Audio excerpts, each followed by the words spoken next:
Okay, reading number 7 in Cycling Biomechanics is a little bit of a different paper. I don't really even know what type of paper to describe this one as. It's not really a review article, and it's certainly not an original research article. The journal here labeled it as a practical management article. It's from a group of clinicians. You can see these folks are medical doctors, not academic doctors. DO here's an osteopathic doctor. So these are individuals who are MDs or DOs, so medical doctors, professional practicing doctors, not academic doctors like me and like most of the authors on the papers we've read. This is a neat paper on road bicycle fit, a 2005 paper by Silberman et al. And again, it's not really a research article, it's more of just a summary of how the fit of a bicycle relates to the load on the body and the performance and injury risk in bicycling and cycling at a recreational level or at a competitive level. This one highlights a lot of the issues that not just individuals who study cycling deal with, but also individuals who are cyclists themselves or who work with cyclists, like doctors who specialize in sports medicine and deal with cyclists, or coaches who work with cyclists in terms of performance and training and avoiding injuries. All of those individuals have to consider biomechanics and deal with biomechanics. It's not just a research topic that academics like me deal with. It's a critical element of performance and of fitness and of health in cycling as an activity and as a sport.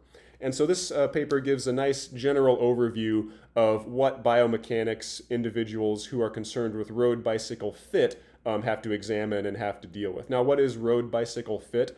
This is kind of the general umbrella term that is used for describing and selecting for an individual the proper size and proper settings in terms of the geometry of the bike. Like for the picture that they have here of the rider on the bike, and maybe this one with just the bike down here is a little bit more clear. Bikes come in a variety of sizes in terms of the dimensions of the key links on the frame here, like how tall the seat post is and how long these different links are. If you want to get one that's like customized specifically to you, that's going to be a really, really expensive bike, like probably 5 figures plus. But even bikes that are just like kind of like standard sizes made by manufacturers will have quite a different range in like what different sizes of the bikes you can buy kind of off the shelf or through online order. Beyond that, beyond the size of the frame here, there's also for any given size of bike a number of geometric elements of the bike that you can adjust. Things like they cover here, the shoe cleat pedal interface, like where you attach your cleats to your shoes so that they can clip onto the pedal. Do you put it towards the front of the shoe or further back? Do you put it towards the medial side or further towards the lateral side? Where's the proper place to put that cleat so that the force on the pedal is actually applied to the foot in the best spot? Of course, saddle height is a big one, adjusting the height of the saddle, but you can also adjust the kind of anterior-posterior position of the saddle, the tilt of the saddle in terms of its angle. You can adjust the stem, which is the link here that connects the handlebars to the bike in terms of its height. You can then adjust beyond that the height of the handlebar themselves. So lots of different adjustable geometric features here on a bike that can be tuned for a variety of purposes, whether it's letting the cyclist duck down like closer to the top of the bike here to get into a more aerodynamic position, or whether it's adjusting the height of the seat and the position of the handlebars to allow them to flex their joints through a certain pattern of motion that's better for power or better for mechanical loading or whatever the goal of the cyclist might be. And for all of these factors, there's often a trade-off. Kind of the general story in like performance at an elite level or at a high level in sports is that you're always trying to load the body and use the body as intensely as you possibly can, like training as hard as you can to perform as best as you can, without going too far that you get injured and can't train. You're always kind of towing that line. It's difficult to, at least at an elite level and at a competitive level, to do both of kind of the main goals of sport at once. And what are those goals? Typically, it's maximizing performance and minimizing injury risk. For an amateur, that's reasonable to do because they're typically not too worried about performance. You may just want to maximize your individual performance. You may just want to get a little bit faster than you were last year. But if you're a pro and you don't want to just be fast, you want to beat everybody, or you want to, make, be fast enough to like be a professional and make a living doing this, then it's really hard to do both of those things at the same time. You often have to choose, do I want to get a little bit more performance by giving up a little bit of my injury prevention? So accomplishing both of those things at the same time can be challenging, especially at an elite level. And there's often trade-offs you would make there in terms of the adjustable elements of the bike. Do you want to adjust it for comfort and for loading, or do you want to adjust it for performance and for speed? And even there for performance and speed, as I know some of the cyclists in class know, and as we've talked about kind of in one-on-one conversations, even there's often a trade-off between, do you want to adjust the fit of the bike to facilitate an aerodynamic position, or do you want to adjust the bike to facilitate maximum crank power, the most efficient production of crank power for long distance rides? Those things can also often be a trade-off. So a lot of the things that goes into like the calculus of fitting a bike will not really be generalizable things. It'll often be very specific to the rider themselves in terms of their anatomy and physiology and biomechanics, and beyond that also the goals of the rider. I don't yet have the video for this, but I'm hoping a little bit later today or maybe a little bit later this week. I just had a professional bicycle fitting done, a virtual bicycle fitting. That's what we're doing in the COVID era. Normally this would be a face-to-face thing. But I have a colleague who is an instructor at the University of Indiana, another kinesiology instructor, who also is a triathlon coach and does bicycle fitting for triathletes.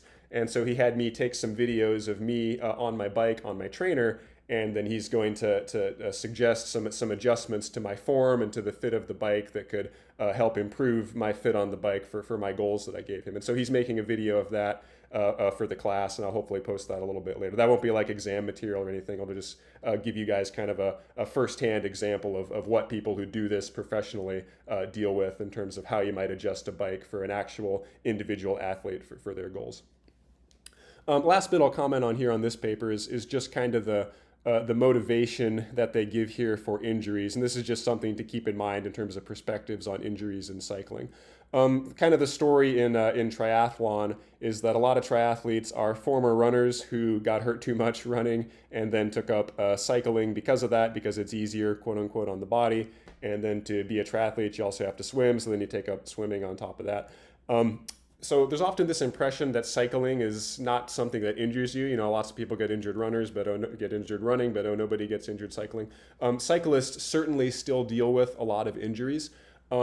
The whole total mechanical load on the body on like a per unit distance or per unit time or per cycle basis or whatever you want to think of it as is certainly a lot bigger in running versus cycling. That element of hitting the ground with your feet and having to support the body weight against the ground is just a huge factor in running that's not present to any substantial extent in most forms of cycling. And that just leads to a dramatically greater increase in the total mechanical load on the body. However, another thing to keep in mind here is that, and like I covered, I think, in a recent announcement in class, because of that tremendous mechanical load that running has, the sheer amount of time that, say, a pro spends running in a weekly basis is typically a lot less than an analogous pro in cycling would spend. Like a truly elite runner, like a professional who's living and training for the purposes of competing at the highest level, might year-round train like 10, maybe 15 hours per week. And 15 there would be on the high end. That would be a tremendous amount of running even for a pro. The folks I know who coach professional runners say that, at least for marathon runners, this kind of goes out the window if you're talking ultra marathons and people that do like 100-mile races. But even for like marathon runners, people training to run a 26-mile race, it would be unheard of for them to run even 20 hours a week. Like that's not something that any pro does even infrequently, let alone like averaging that for a year or doing it for any sustained period of time. It's just simply too much running, even for super elite, genetic elite folks at running. For a cyclist, that's just getting started. Like 15 hours a week, 10 to 15 hours a week is nothing for a serious amateur cyclist. And for a pro, that's child's play. A pro will regularly do 20 hours of cycling a week, maybe at the peak of their training might even do 30 plus hours a week if they're prepping for like a big, grand tour type stage race.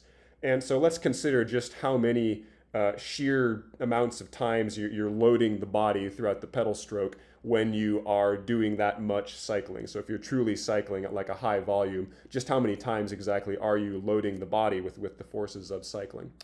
Well, let's suppose I bike 100 miles in a week. This is an amount of cycling that I personally do pretty frequently, and I'm very much not a super serious, super talented cyclist. I do like triathlon type training, like I do a bit of cycling, I do a bit of running, I do a bit of swimming, I do a bit of weightlifting. So I'm very much not a full-time cyclist. So this may seem like an impressive number, a nice round number, 100, but it's really not all that much cycling on the grand scheme of like how much people cycle. In a good week, and if I'm going on roads that don't have a tremendous amount of climbing on them, I might average like 18 miles per hour. That'd be a pretty fast week for me. And so that would equate to a little bit under 6 hours of total time spent like in the saddle riding my bike on a weekly basis. Okay. On cadence, I don't really know. I don't have a cadence sensor, but I might average like 90 RPMs or so. So in a given week, I load each of my legs. This is not summed over legs. This is just for a single leg. In a given week, I load each of my legs with the peak loads and stresses and forces of the pedaling cycle 30,000 times. Okay, that's a dramatically high number of loading cycles, much, much higher than the number of loading cycles the leg would experience for somebody who's running at an elite level or at a high level. And remember, this is just for me, amateur Dr. Miller out spinning his bike around. If I'm a pro and maybe I average, 600 miles a week, and maybe I do it in 20 miles per hour instead of 18 miles an hour, and I'm probably doing that up some big hills, and unlike me, puttering along on MacArthur Boulevard, then I'm doing 150,000, 160,000 loading cycles per week on each of my legs in this training that I'm doing for cycling. So just the sheer number of times that you load the body is extremely high in cycling, even if the forces aren't all that big. So all it takes is one teeny little bit of discomfort, right? Maybe my cleat is just a little bit off, not quite in the best place, or maybe my seat's just a little bit too low or a little bit too high, or not quite in the exact tilted angle that's most comfortable, or that truly gives me the lowest possible loads to pedal the bike in the way that I want for my performance. Over, say, a single ride of like 20 miles, probably not that big of a deal. Over a 100-mile ride that's taken me hours and hours, that's going to be some serious pain, some serious discomfort by the end of it. Over 600 miles for a week, and doing that for week after week after week after week, this all adds up to a pretty serious amount of total, cumulative load on the body, even though each single pedal stroke is not all that high in terms of load. There's many, many, many of them that adds up over time. So all it takes is a teeny little bit of discomfort or kind of aberrant mechanical loading to lead to problems here in cycling. Not because the mechanical load is super high, but because the number of times you apply those loads is super high for anybody that's cycling at a serious volume. Okay, that is it for this one. Again, just kind of a general summary of what people who actually work with cyclists and work with bicycles deal with in terms of biomechanics, some examples of quote-unquote real-world examples or real-world usefulness of the kind of academic side of biomechanics here. And hopefully you guys will get a video of me actually undergoing a bike fitting in the near future. He said he'd have that for me today or sometime this week, so keep an eye out for that, and we will see you next time.